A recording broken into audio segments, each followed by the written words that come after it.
حرف الفاء في أول الكلمة.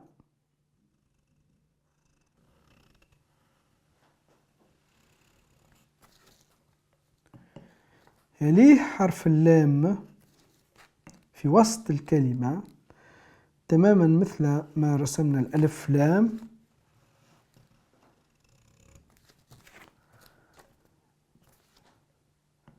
ثم حرف السين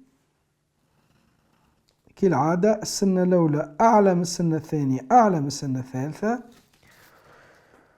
حرف الطاء من الحروف الجميلة في الخط المغربي، يبدأ من اليسار إلى اليمين.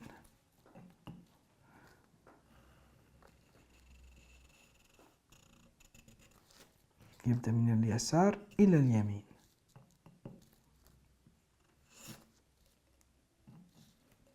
ثم الياء والنون.